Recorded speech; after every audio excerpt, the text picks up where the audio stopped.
vocês têm uma tese sobre as coisas que lhes acompanham. Uma tese sobre o político, uma tese sobre o ex-presidente, sobre a ex-presidenta, uma tese sobre o novo presidente, uma tese sobre o Papa, uma tese sobre saúde e segurança.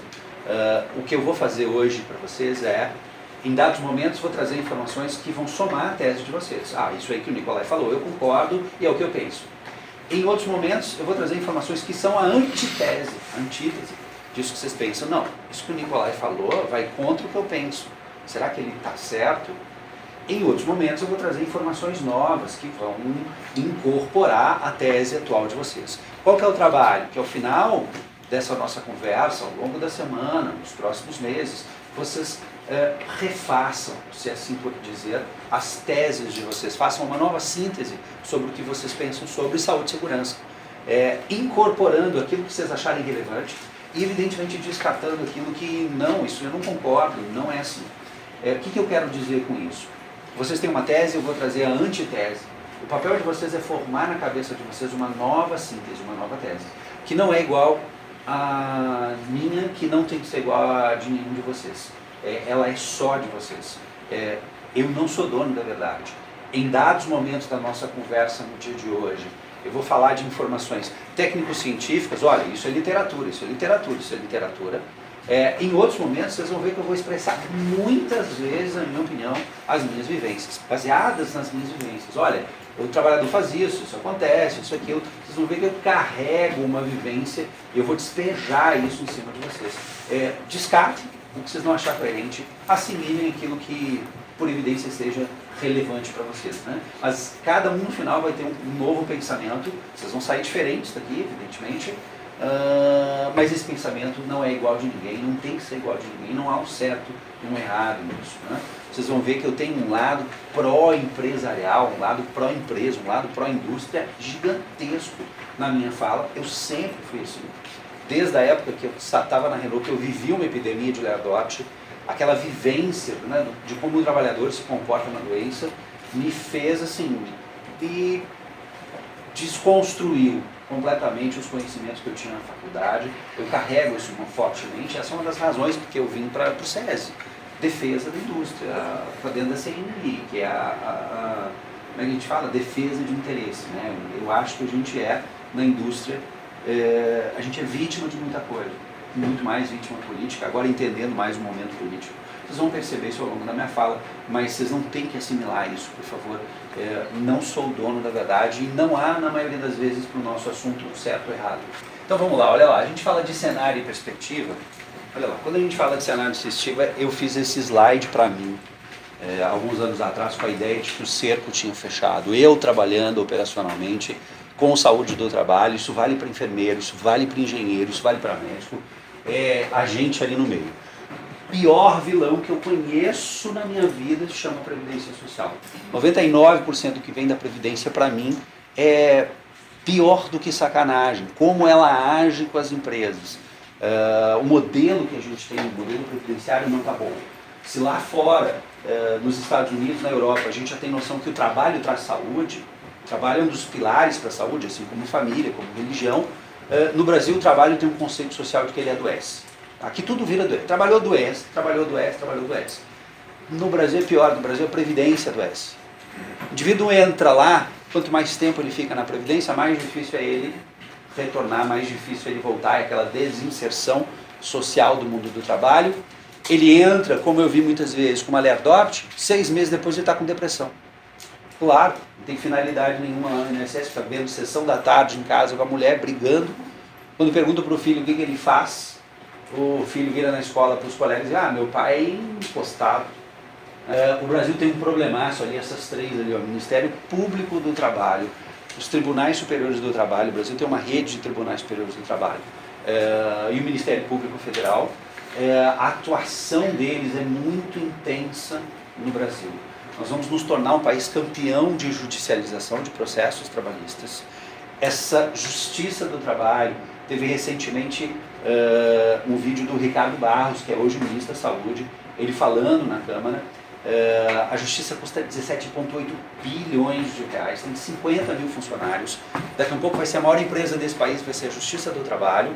O retorno dela para os empregados que entram com causas trabalhistas, sabe qual é? 8,8 bilhões.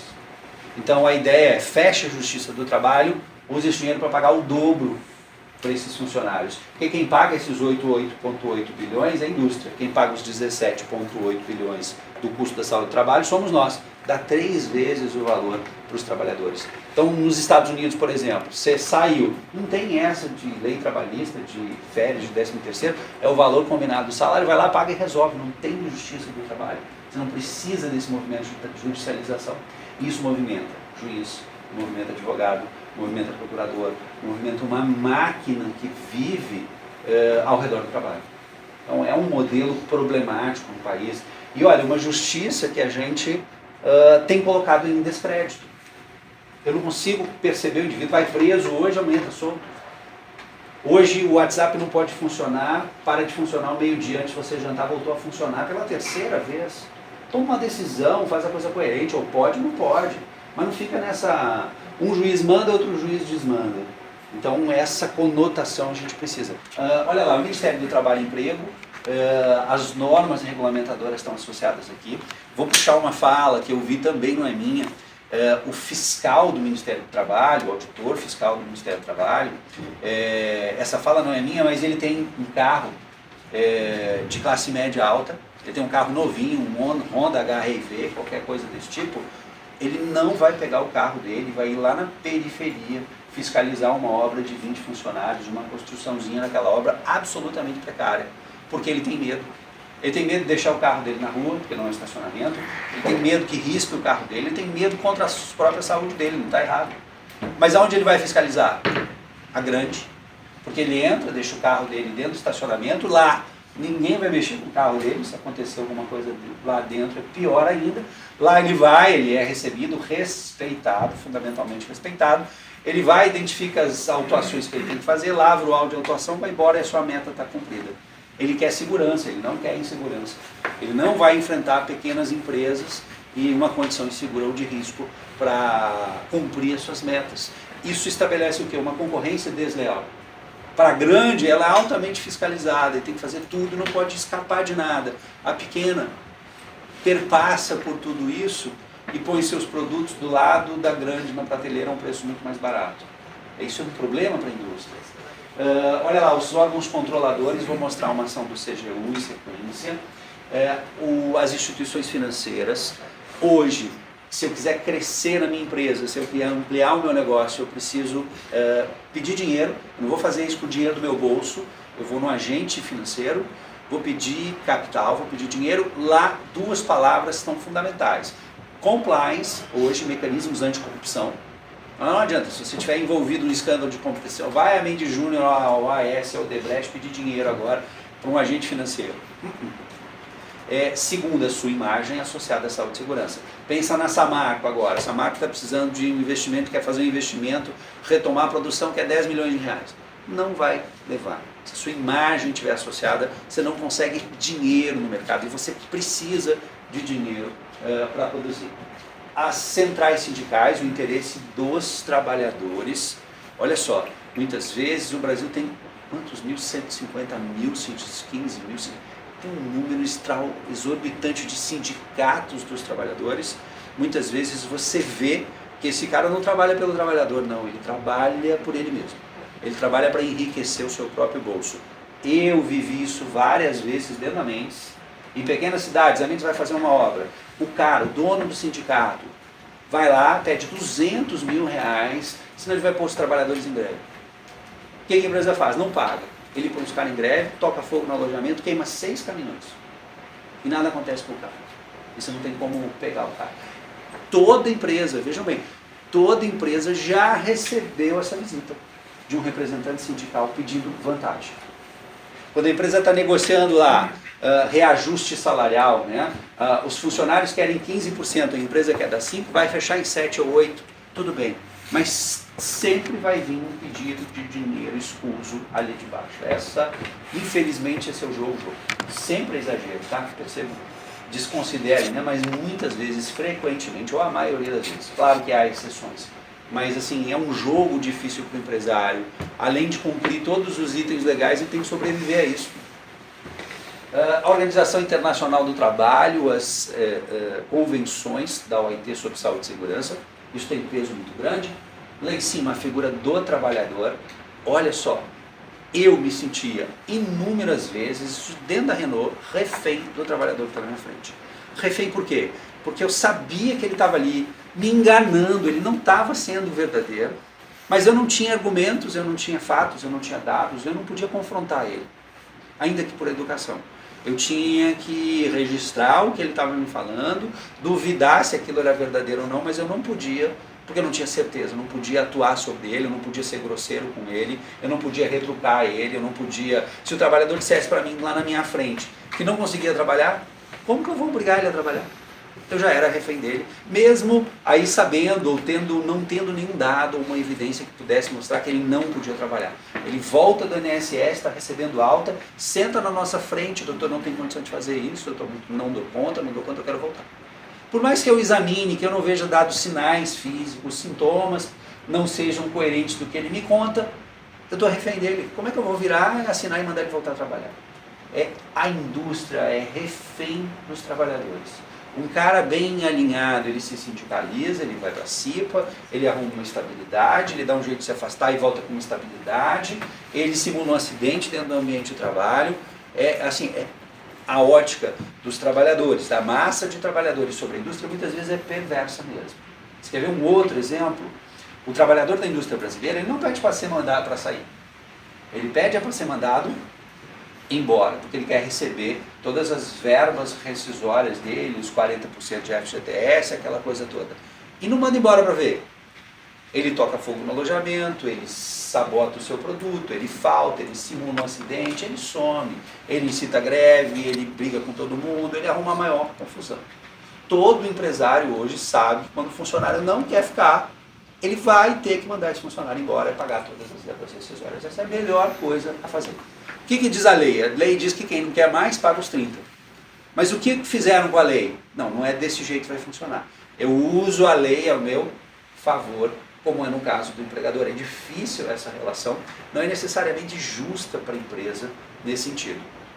Aí, em 2014, eu descobri uma coisa que não era uma vivência minha, mas foi muito marcante. Comentei com vocês que os últimos anos eu trabalhei na Mendes Júnior. No final de 2014, pouco depois que deflagrou-se a Lava Jato, lá o vice-presidente foi preso, ficou 6 meses preso. A empresa não tinha mais condições de ter dinheiro de mercado, demitiu. Nós éramos 600 funcionários na sede. Eu saí com a primeira leva, fomos 250 que a gente já saiu da empresa.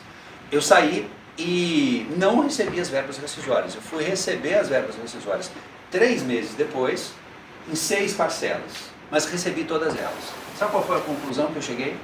Foram 8 anos trabalhando como gerente lá. Nunca na minha vida, tendo trabalhado duramente, eu teria juntado tanto dinheiro. Receber aquele montante de verbas rescisórias que eu recebi, para mim foi fabuloso, foi ótimo.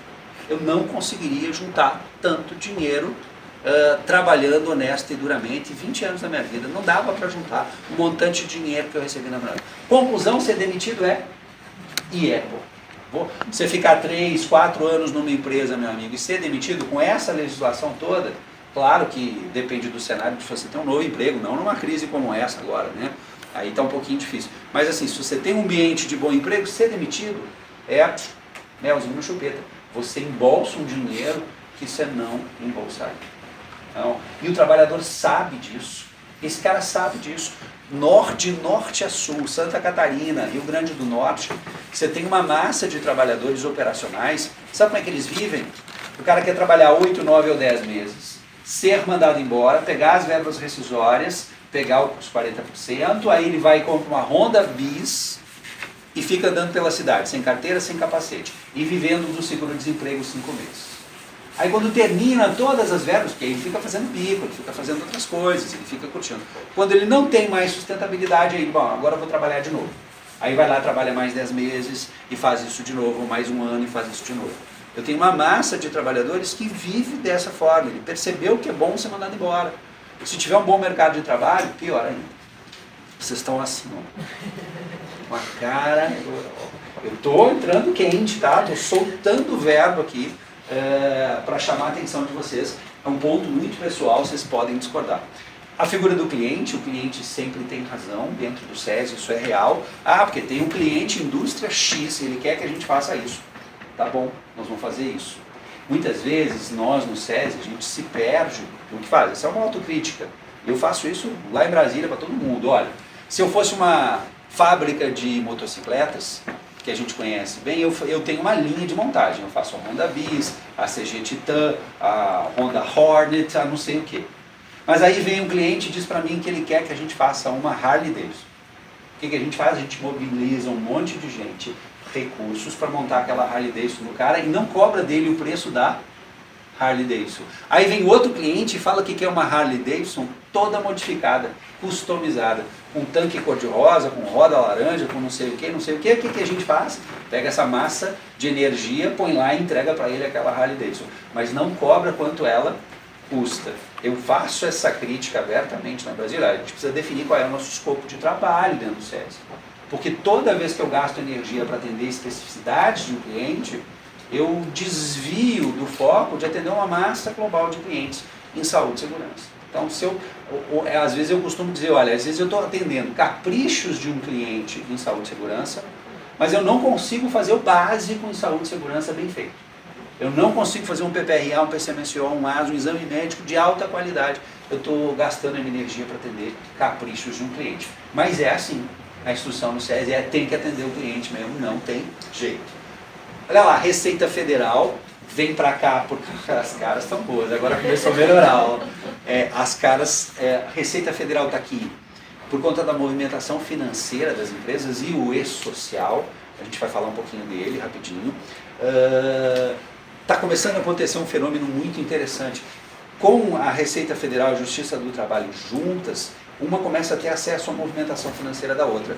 Dias atrás teve um caso interessante, um empresário devedor de uma loja de carros. Ele tinha comprado um carro lá de 400 mil reais, não pagava, não pagava, não pagava, não pagava. O cara, dono da loja, conseguiu na justiça o direito a aprender a carteira de habilitação dele e o passaporte. Ele provou que esse mesmo cara que não pagava os 400 mil reais andava todos os dias de carro importado e viajava várias vezes para o exterior. Então a juíza entendeu que se ele tem dinheiro para dirigir, se ele tem dinheiro para andar num carro importado para viajar para o exterior, ele tem dinheiro para pagar. Olha só a interferência que começou a surgir, nos parece coerente, não é justo isso, né? O cara viver nas vantagens em cima dos outros.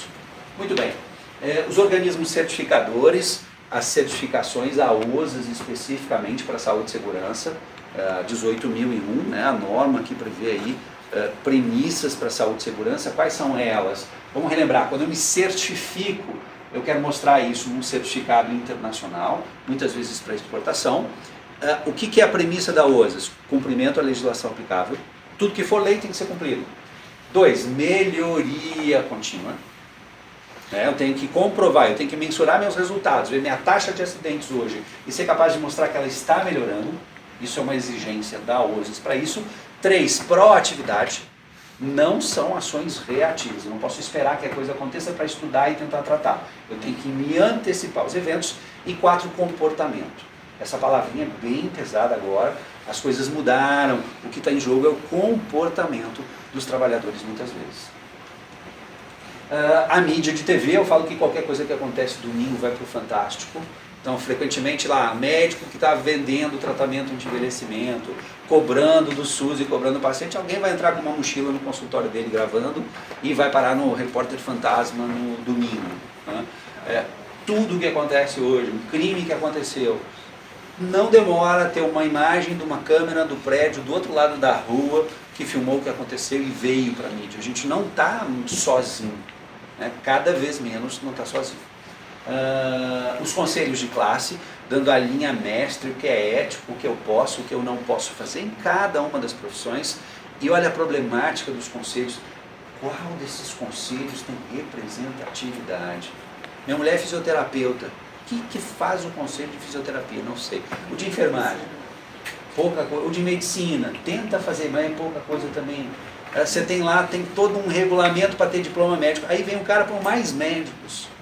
Isso não deu em nada, aliás deu, né? Tipo, deixou o conselho de lado. É um papel que a gente precisa ter para alinhar nosso posicionamento, mas são fracos. As universidades, olha lá, 2 papéis das universidades, que são reais do dia a dia do mercado. Primeiro, estudo científico de qualidade em saúde e segurança. A gente tem muito estudo, consenso brasileiro de hipertensão, consenso brasileiro de diabetes, tá todo mundo tentando estudar a Zika, mas não tem dinheiro. Mas assim, dificilmente eu pego uma revista científica e vou ver um artigo sobre prevenção de acidentes. Um artigo sobre gestão de absenteísmo. Ninguém tem dinheiro, não tem interesse para estudar isso. Segundo item, essa é uma das lacunas para os institutos. Porque hoje, se eu tivesse uma universidade atuante nos temas de saúde e segurança, alguém já tinha estudado absenteísmo, alguém já tinha estudado inovação em SST, alguém já tinha estudado envelhecimento em saúde e segurança, e estudou isso. É uma das lacunas para a entrada dos centros de referências do SESI. Nós vamos fazer uma coisa que Fundacentro, que deveria fazer, não tem recurso e não faz, ou poderia fazer. E que as universidades não têm interesse. Tem uma lacuna ali, que é o desenvolver da área de saúde e segurança. Ele, assim, claro que tem, mas assim, é muito precário, é muito pouco, é de baixa qualidade, são artigos, bibliografias, referências, mas de pouco embasamento teórico para fazer isso. Segundo papo sobre as universidades, lá fora, quando você olha o modelo de universidades americanas, por exemplo, as empresas dão funding para as universidades. Nos últimos anos, os alunos já estão desenvolvendo os projetos para as empresas, que possivelmente vão entrar em operação, ainda mesmo ele sendo estudante, ele já vai trabalhar numa empresa. No Brasil, as universidades estão politizadas. A gente sai da universidade com uma cabeça acadêmica, utópica, científica, absolutamente não preparados para o mercado de trabalho. Quem de nós saiu da universidade com a noção de que estava pronto para o mundo do trabalho e para o mercado de trabalho? A adaptação é muito grande para o aluno. Se ele não se adapta, vai continuar no mundo acadêmico. Aí ele vai mestrado, doutorado e fica lá dando aula. Se ele se adapta, é um choque de influência de como as coisas funcionam no ambiente de trabalho. E a esfera aqui, essas novas ferramentas de informação, YouTube, Twitter, Facebook, Instagram, ou Zap, olha a mudança que o mundo está sofrendo, as influências disso. Olha só, Uber. Você pode pegar um aplicativo de transporte, pegar seu carro e vender transporte. Sem fazer crítica ou não crítica. Mas assim, se não fosse o Uber no Brasil hoje, a crise seria muito pior. Mas muito pior. Você é pai de família, perdeu seu emprego, como aliás 12 milhões de pais de famílias nesse país, tem 2 filhos para criar, tem escola para pagar. Onde é que você vai arrumar um emprego? Não vai. O seguro-desemprego não sustenta nem a escola do teu filho, muito menos saúde para eles. O que você faz? Pega seu carro e vai trabalhar no Uber. Trabalha de segunda a segunda, de dia e de noite, mas chega no fim do mês, paga as contas. Outro fenômeno social, e claro, está combatendo, está provocando mecanismos de transporte regulados, como os taxistas. Outro fenômeno social, o Airbnb. Já ouviram falar? O Airbnb é um sistema de locação. Se você tem um kitnet, se você tem um apartamento, se você quer alugar um quarto do seu apartamento para visita, se você quer alugar o sofá da sua casa para visita, você se cadastra no Airbnb e põe. Você vai receber turista de todos os lugares. Agora no Rio de Janeiro teve uma mudança econômica nas Olimpíadas, que era, sabe qual? Aposentados, o cara que tem aposentado, tem um apartamento grande no Rio de Janeiro, onde estadia é muito caro. Os filhos já casaram e foram embora. Então o casal de aposentados pegou o quarto dos filhos e fez uma pequena pensão, recebe visitantes e turistas estrangeiros. Eles estão faturando, complementando a aposentadoria para sobreviver e usando uma estrutura. O mercado está se modificando, o Airbnb está chocando com a costumeira hotelaria. Agora, recentemente, tem um outro aplicativo, sabe o que o cara inventou? Um aplicativo para alocar carro. Você pega seu carro e faz o trabalho da localiza. Se eu quiser alocar meu carro sexta-feira e me devolve na segunda, você disponibiliza lá, alguém vai ter interesse. Tem o seguro, paga no cartão lá para o aplicativo te paga. Tudo está mudando em relação a essa gestão. São novos momentos, a forma de comunicação, WhatsApp. Outra coisa que me intriga na área da psicologia, assim, dias atrás eu li um artigo interessante. A vida vai mal, dinheiro vai mal, trabalho vai mal, namoro vai mal, mas o importante é estar feliz no Facebook. Né? É um novo tempo das relações, das amizades. que se modifica. Pelo menos 2 casos a gente tem recentes aí de trabalhadores, tem 3 situações, mas 2 casos recentes. Um de uma mulher que estava afastada por problema de depressão, não sei se vocês vão lembrar disso. Ela estava afastada, tinha acabado de passar por uma nova perícia por depressão e postou no Facebook fotos numa cachoeira. Senhor, esse ano está sendo muito feliz. Não, hashtag se sentindo muito feliz. Senhor, esse ano está sendo maravilhoso, obrigado. Toda feliz numa cachoeira. Mas afastada pela Previdência por depressão. Teve um outro caso de um juiz que a pessoa estava na praia com a família, nessa situação afastada por depressão também. A empresa tomou atitude, aí era um atestado mais curto. O juiz condenou a empresa porque entendeu que aquela viagem, aquele passeio com a família era importante para a recuperação dela. Então a pessoa estava de atestado, vamos lá, não sei detalhes, mas tipo 15 dias. No meio desses dias ela postou fotos passeando na praia. E o atestado era por depressão, o juiz entendeu que a pessoa estava precisando daquilo para se tratar. Tem uma outra história, por exemplo, a TAM, depois eu vou relatar mais sobre isso, mas a TAM, uma das coisas que ela já fazia era monitorar o site das funcionárias. Ela tem um número elevado de mulheres afastadas por depressão, comissárias de bordo, a gente vai entender por que isso. Ela começa a monitorar, a mulher está afastada, comissária de bordo, mas está passeando em Paris com o namorado, pela companhia, porque elas podem voar pela companhia. Para curar a depressão precisa ser Paris, né? Puxa vida, fantástico.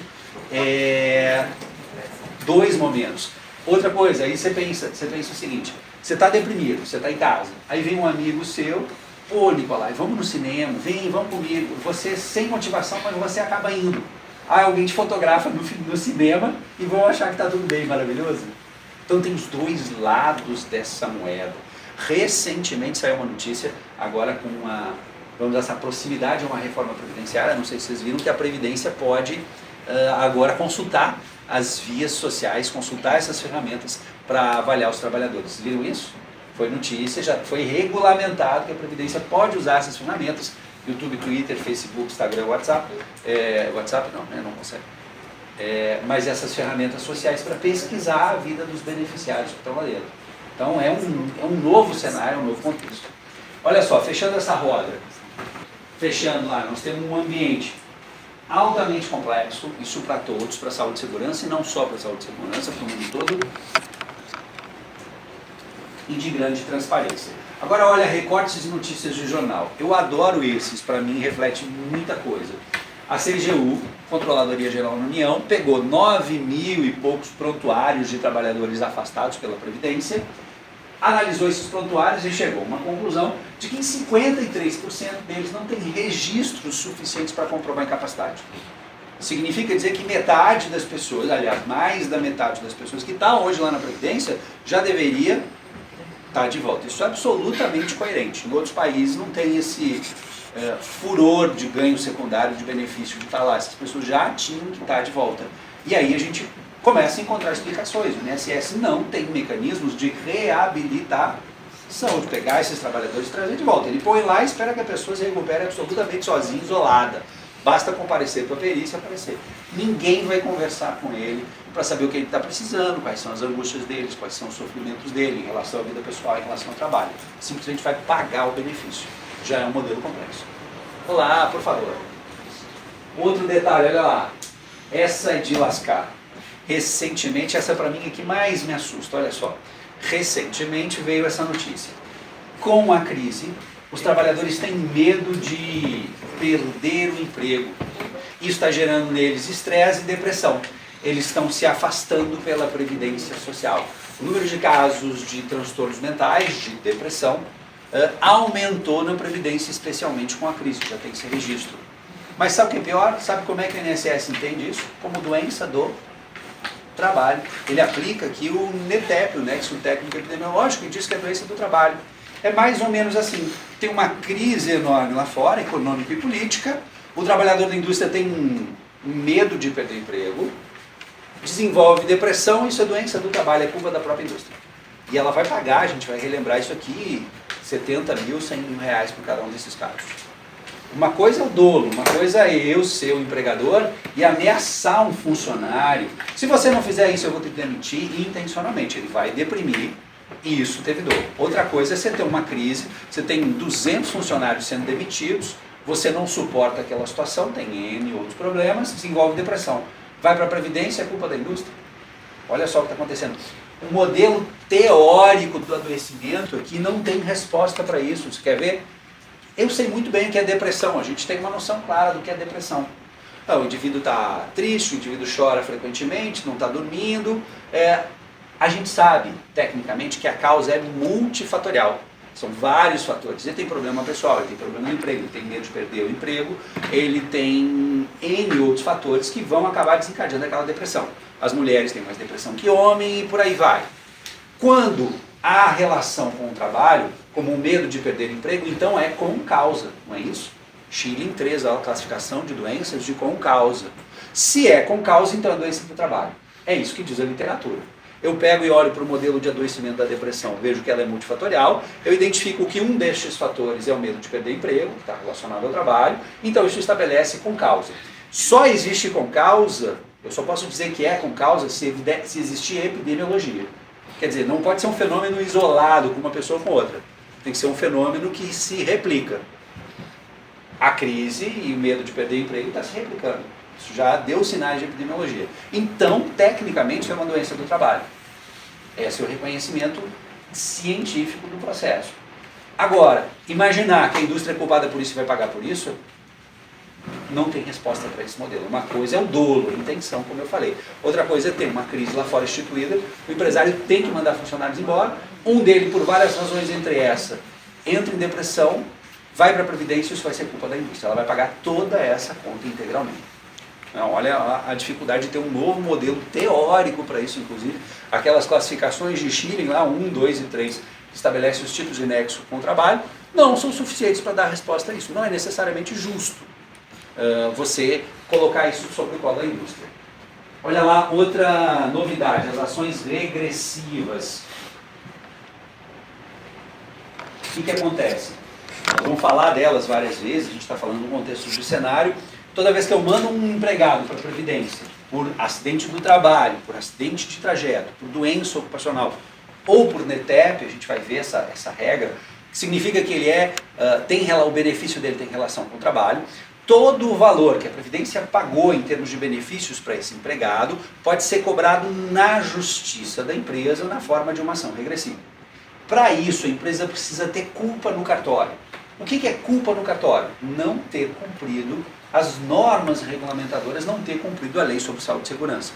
Então a Advocacia Geral da União, o INSS, entram contra a empresa, olha, aquela empresa aposentou um funcionário por doença aqui dentro, custou R$500 mil, ela vai lá pedir esse R$500 mil de volta. A empresa é quem tem que provar que não causou aquilo, que não teve culpa naquele caso.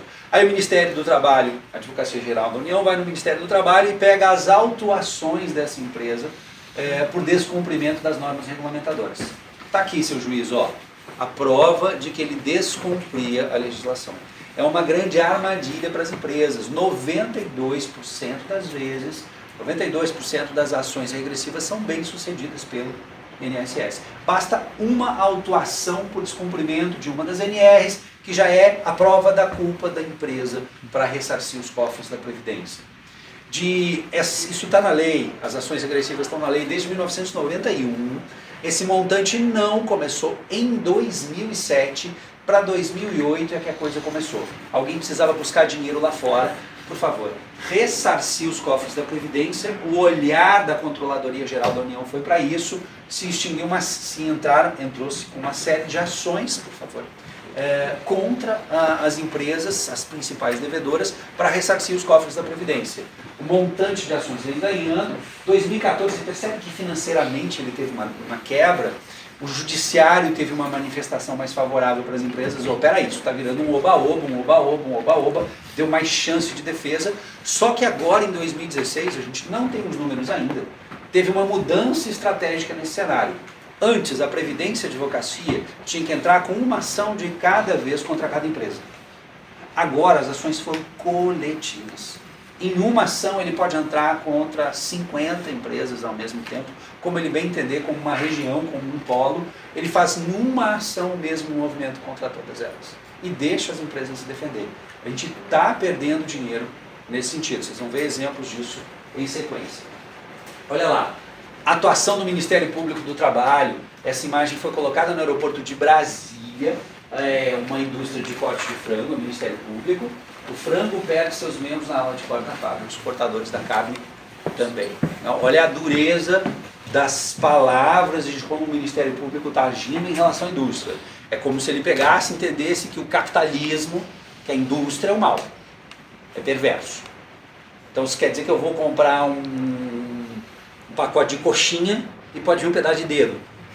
É isso que ele está dizendo, desse jeito. Então você vai ao mercado, cuidado, olhem bem o que vocês vão botar no espeto no final de semana. Você pode estar assando um pedaço de dedo. É mórbido falar isso, mas é o que ele está dizendo aqui. Onde ele não está errado? Está errado na dureza das palavras e na forma de agir. Eu acho que o capitalismo não é isso, eu acho que a indústria não é isso. Nós criamos os nossos filhos com o dinheiro da indústria. Os nossos pais nos criaram com o trabalho e com o dinheiro da indústria.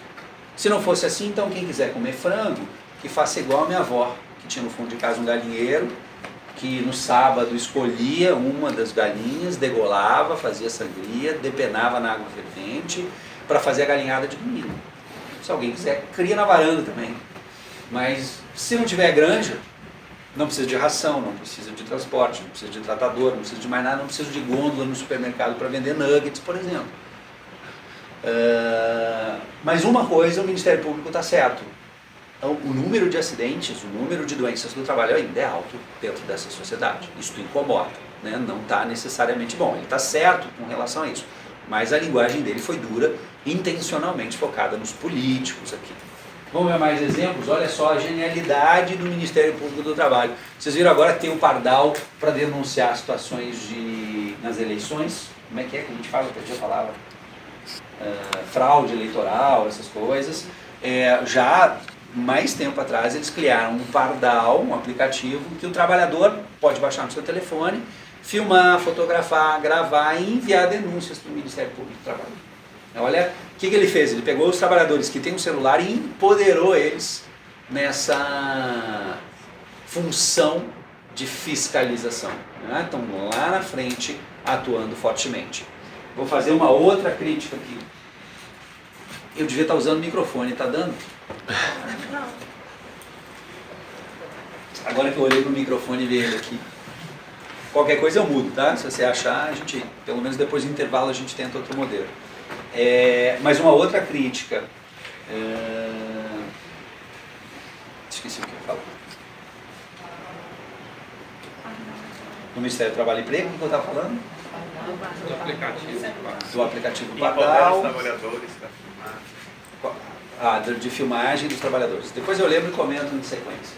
Olha lá, aí o resultado disso, dessa massa de judicialização, é um modelo judicializado, totalmente judicializado. Lá em cima, 1941, a quantidade de ações trabalhistas, aqui 2014, nós vamos nos tornar campeão de ações trabalhistas muito breve, esse cenário da Justiça do Trabalho, 50 mil funcionários, o resultado é menor que o custo da própria Justiça do Trabalho.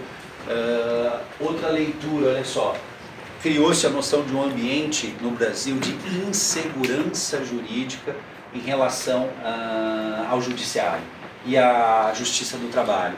Dois exemplos aqui são relativamente interessantes.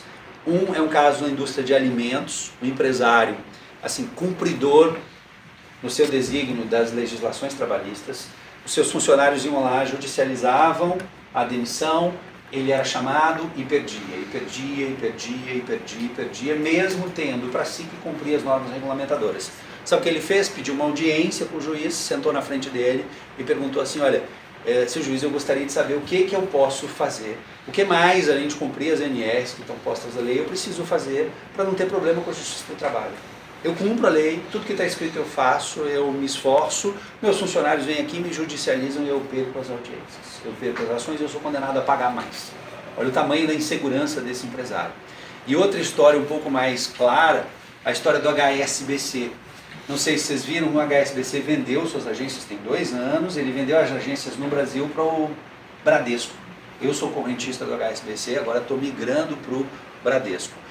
Por que ele fez isso? Porque ele quebrou? Não. Lá fora, um dos grupos mais ricos do mundo, que se tem notícia, né? Que tem o maior domínio econômico financeiro no mundo é o HSBC. O que aconteceu com o HSBC? Quando ele veio para o Brasil, ele comprou as agências de quem, vocês lembram? Do Bamerindos, era HSBC Bamerindos, né? O Bamerindos foi um dos principais bancos que viveu aquela era das epidemias das lerdote, os digitadores, ele teve muito problema com afastados. Quando o HSBC veio para o Brasil e comprou o Bamerindos, no pacote ele comprou o passivo. Ele herdou esse passivo, ele aceitou herdar e tratar esse passivo do Bamerindos e veio trabalhando com essas situações. Em 2013, teve uma operação da Justiça do Trabalho e do Ministério Público do Trabalho sobre os agentes financeiros. Agora é o ano da fiscalização dos agentes financeiros. Eles escolheram um boi de piranha. Quem foi? O HSBC, que tinha o histórico do Bamerindos. Depois disso, o HSBC desistiu de trabalhar aqui. Não é porque ele quebrou, não, porque ele faliu suas agências. Ele se sente inseguro em trabalhar no ambiente Brasil. Não, eu não quero, vendeu suas agências para o Bradesco. Né? Quando chega nessa parte, a gente já pensa assim, bom, entendi, Nicolai, empresário é melhor que ele vá para o Paraguai. É mais ou menos isso. Esse solo aqui, para ele, não é fértil. Olha só, esse solo não é fértil. Ele vai contra tudo e contra todos. Tudo para ele é uma armadilha para arrecadar mais. Qualquer coisa que ele faça pode não ser o suficiente. E o juiz pode entender que ainda assim ele tem culpa sobre isso.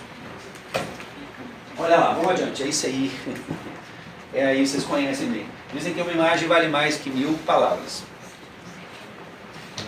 Isso reflete, a gente vai ver ainda hoje uma das vertentes do absenteísmo nesse país. Estejam atentos a isso. Vocês têm um centro de referência de absenteísmo.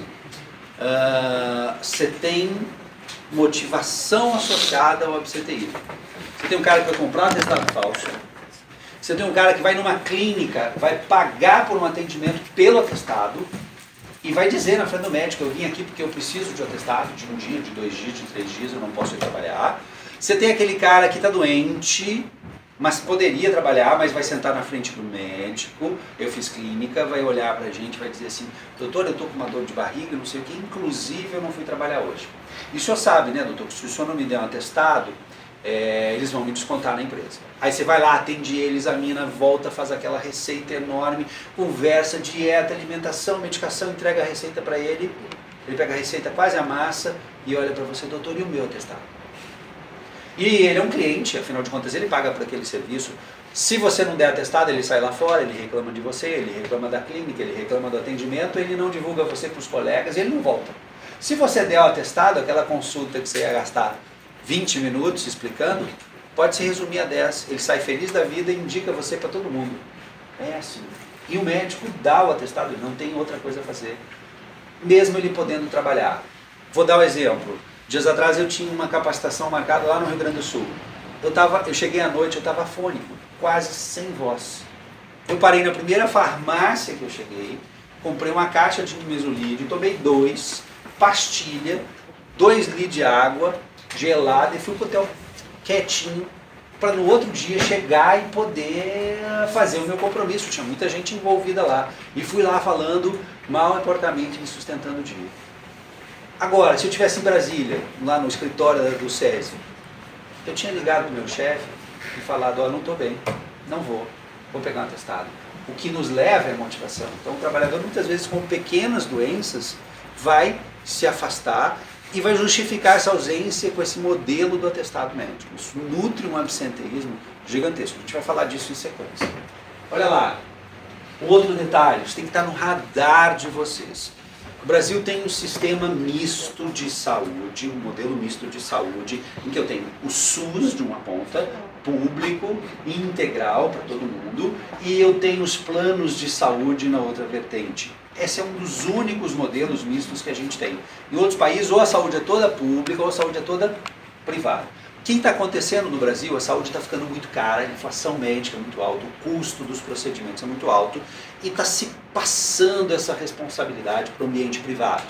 O ambiente privado ele é dividido em 2 esferas. A particular, CPF, você pode ir lá e comprar um plano de saúde, ou o coletivo empresarial. Os particulares estão acabando, a maioria não vende mais plano individual, só está ficando aqui os planos empresariais, os coletivos. Mais uma vez a indústria, mais uma vez a iniciativa privada.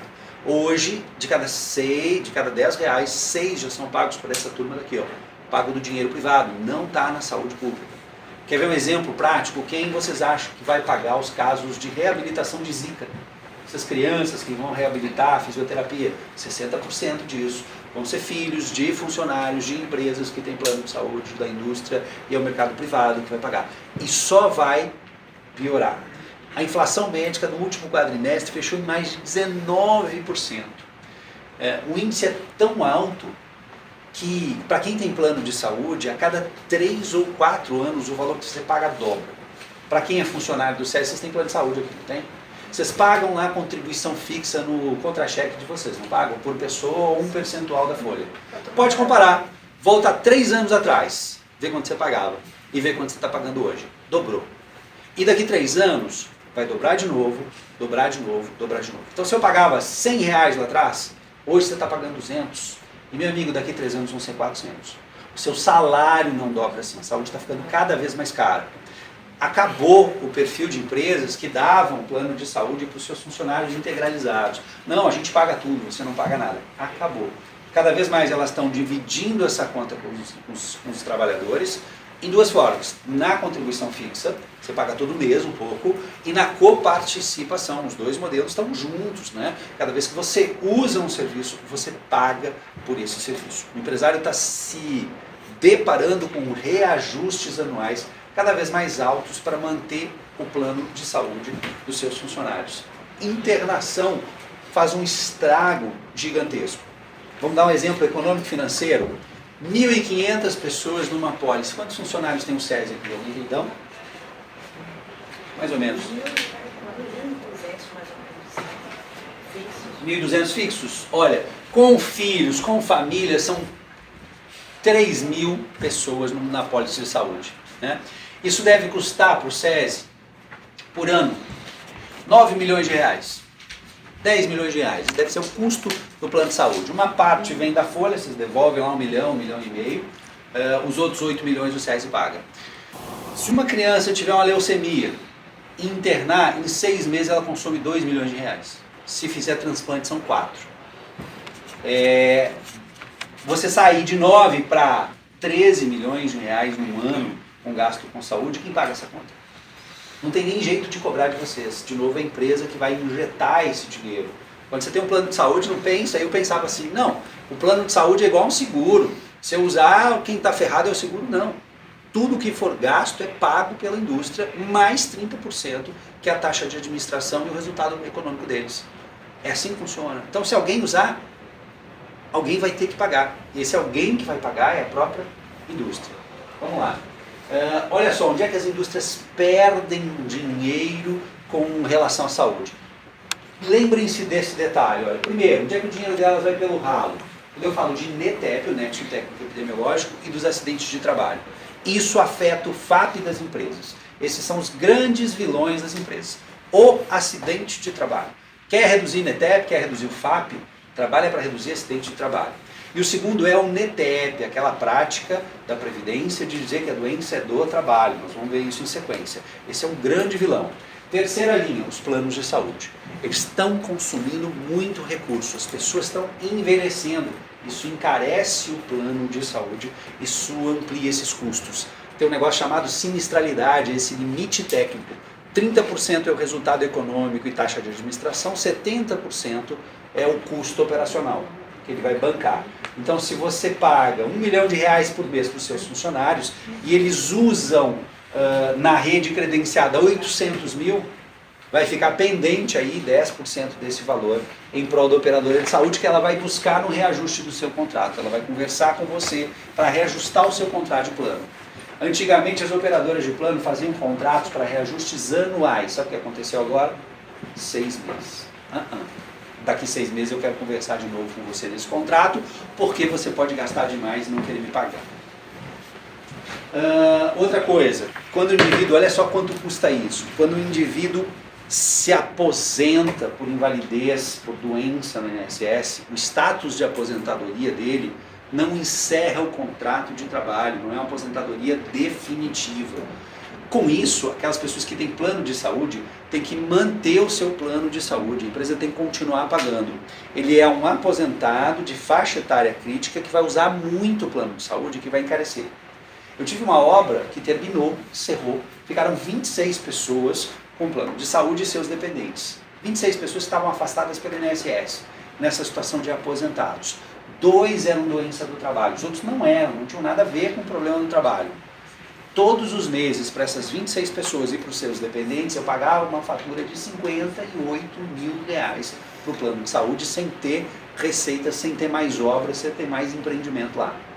Desde 2010. Já são 6 anos pagando isso.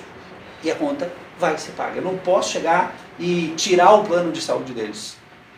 De imediato o juiz vai mandar restabelecer. Só nesse evento foram mais de R$4 milhões pagando o plano de saúde sem funcionários, só para sustentar essas pessoas. Então na nossa carteira, por exemplo, do SESI, tem lá 5, tem lá 10 pessoas, tem lá 15 pessoas nesse status que estão custando muito caro dentro disso. Mais uma responsabilidade. Não é não dar para eles o plano de saúde, não é isso que a gente quer. É evitar que ele deixe de ser produtivo, né? Que ele tenha uma aposentadoria por invalidez ou por doença. Outro item, olha só, a legislação, essa mesma legislação de planos de saúde estabeleceu que esses trabalhadores aposentados e demitidos podem permanecer com um plano de saúde. O que é isso? Se eu me aposentar trabalhando no SESI, se você se aposentar trabalhando no SESI, quando você se aposentar, você pode continuar na carteira do plano de saúde do SESI. Se cada pessoa custa R$400 e você paga 100, no dia que você se aposentar, a única distinção é que agora você paga os 400. A empresa não é mais responsável por pagar a parte que ela te oferecia. Você paga os R$400. Que bacana. São R$400 para você, para o seu filho, para sua mulher. 3 pessoas, R$1.200.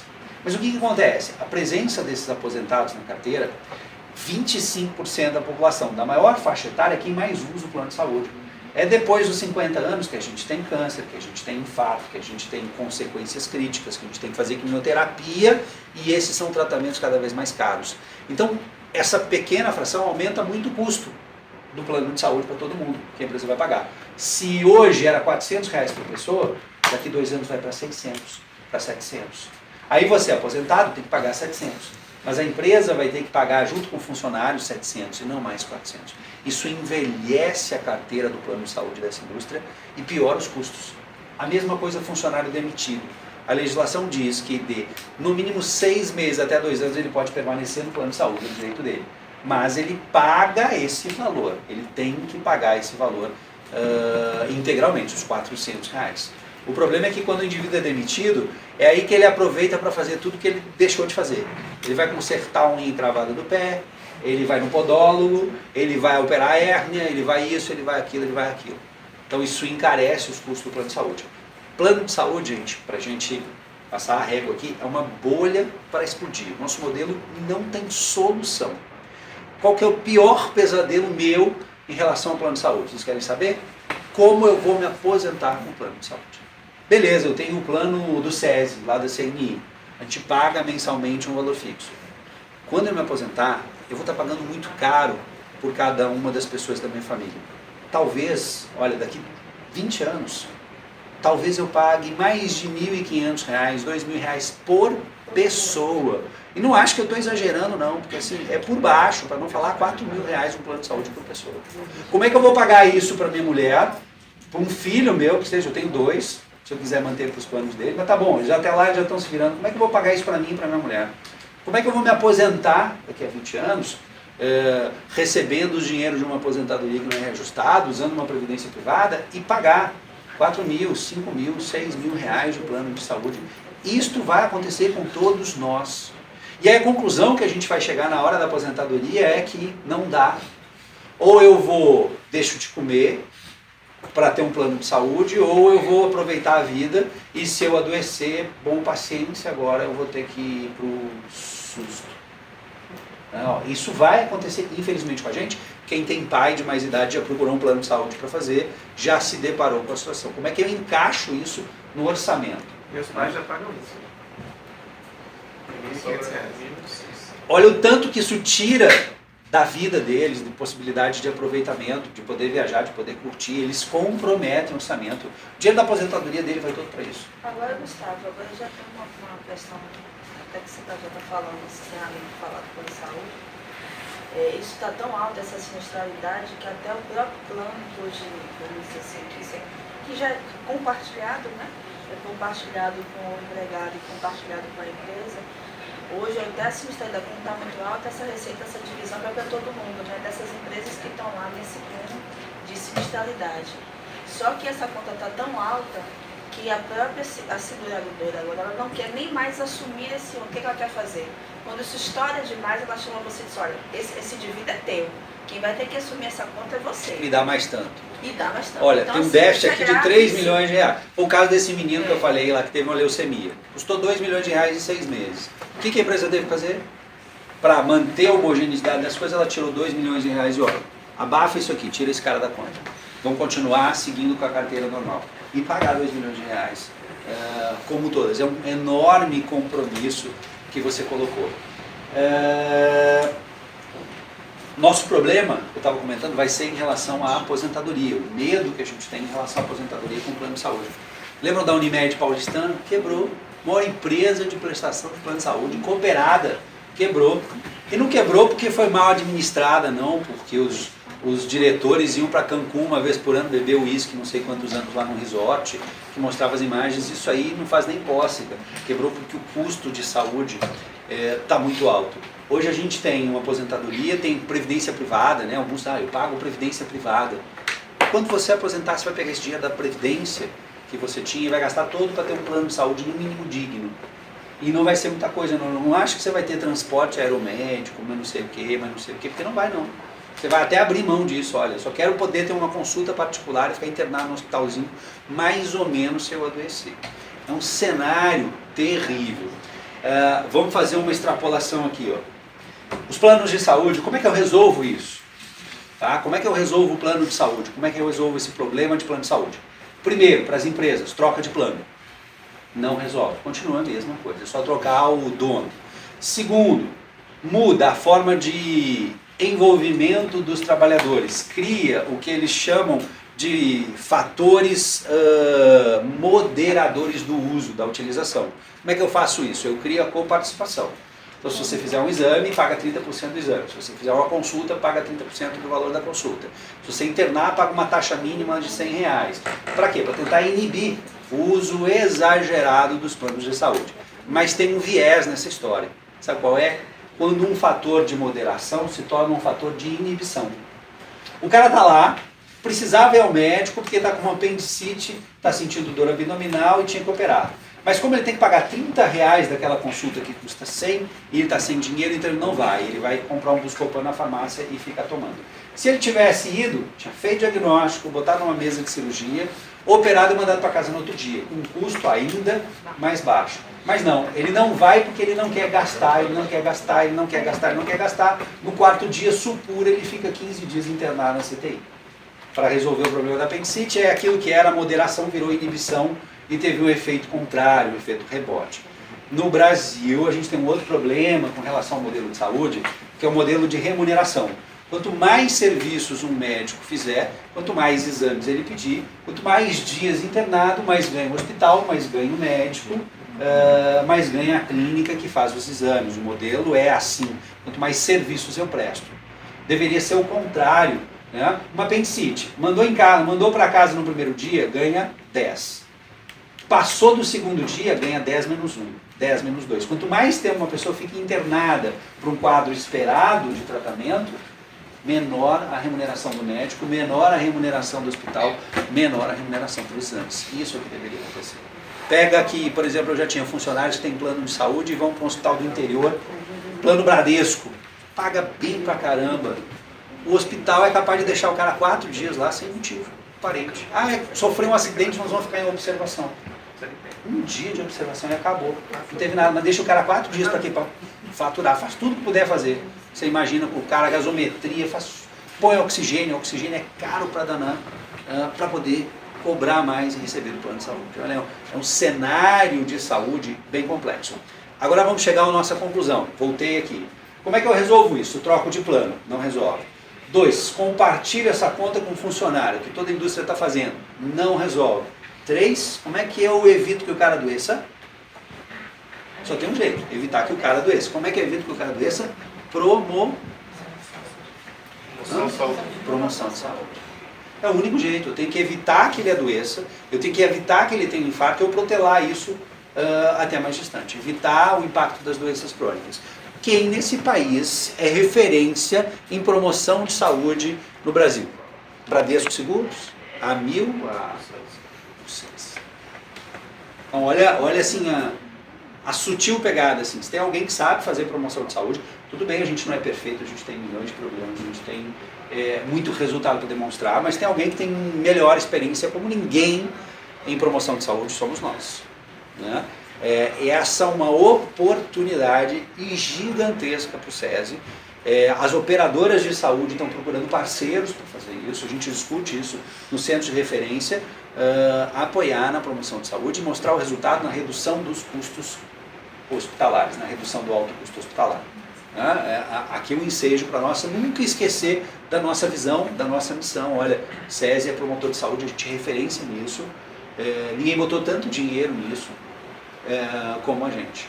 Não tem comparação em relação a isso. Olha lá, judicialização, perde-se dinheiro com as ações trabalhistas, termo de ajustamento de conduta, ação civil pública, dano moral coletivo, isso custa uma baba de dinheiro, isso movimenta o mercado, movimenta advogado, movimenta juiz, justiça do trabalho. Os honorários, sabe quanto é que custa responder a uma ação trabalhista? Pode colocar aí, de 9 a 10 salários mínimos. Então são R$8.000. O trabalhador entrou na justiça, eu vou pagar 4 mil, não sei o que, mais 4 mil, mais 3 mil para perícia, mais 4 mil para advogado. Foi quase 10 salários mínimos para responder a isso. E o próprio absenteísmo, aquela ausência do trabalhador, isso que a gente colocou, é uma das razões de perda. Né? Efetivamente eu tenho que pagar o salário de alguém que não está trabalhando e suprir a falta dele no ambiente de produção, se assim for necessário, para recompor a minha capacidade produtiva. Olha lá, aí falando da inflação médica que eu comentei, né, o índice de inflação médica, a curva azul mais alta, agora está em 19,3% no último quadrimestre, é bem mais alta que os índices de inflação normal. Em 2001, a ANS, entendendo esses custos com saúde, separou os planos no plano privado e no plano coletivo empresarial e disse o seguinte: aquelas do plano privado, o reajuste é tabelado. Eu não posso pegar, comprar um plano de saúde para o meu pai e no final do ano receber um reajuste de 40%. Então a ANS tabelou, disse assim, vai ser o limite que eu determinar, 10%, 11%, 11,5%. Sabe o que aconteceu? Ninguém mais quer vender plano de saúde individual, eles estão desaparecendo, porque não dá resultado econômico. É um fumo, como a gente disse. Olha lá, aí vem uma das brincadeiras bem pesadas e oportunas, que é o e-social. Depois vou mostrar um outro slide do e-social. 3/4 das informações que têm que ser enviadas pela empresa para o e-social estão ligadas a RH, fiscal, jurídico, isso é 75%. Elas têm que ser enviadas em formato eletrônico, em arquivo XML, para o ambiente do e-social. E 25% estão ligadas à saúde e segurança do trabalho, também enviadas num arquivo XML. Uma parte das informações de saúde tem que subir para o arquivo do RH, outra parte do RH tem que descer para as informações de saúde. Tem que ter uma sincronia, tem que ter um alinhamento dessas informações para enviar essas tabelas para o social. Qualquer anormalidade nesse ambiente no e-social que possa ser cruzada, ou o arquivo não é aceito, o que é até bom, ou se ele tiver evidência de descumprimento legal, ele já envia a multa eletrônica para o e-mail da empresa. A primeira coisa que foi regulamentada pela Receita Federal antes do e-social foi essa possibilidade de enviar a multa eletrônica. A intenção do e-social também é arrecadatória. Depois a gente vai falar, olha lá, ali envia para o e-social. O resumo dessa primeira parte, nós estamos na corda bamba. Eu sempre me senti andando na corda bamba como profissional de saúde, mas não é essa aqui, isso é Ipanema, o cara está fazendo lá o slackline, está se divertindo. A gente andava nessa corda bamba aqui, ó. A gente anda nessa corda bamba, o empresário anda nessa corda bamba o tempo todo. Ser empresário no Brasil é isso aqui, é um desafio desse porte o tempo todo. Arrastar um elefante branco, um governo, uma previdência que jogam contra você, que não te dão facilidade, uma carga tributária gigantesca, uma legislação obscura, uma insegurança no próprio judiciário, que é quem poderia colocar, vamos dizer, panos quentes na situação e ter um alinhamento, mas não chega lá.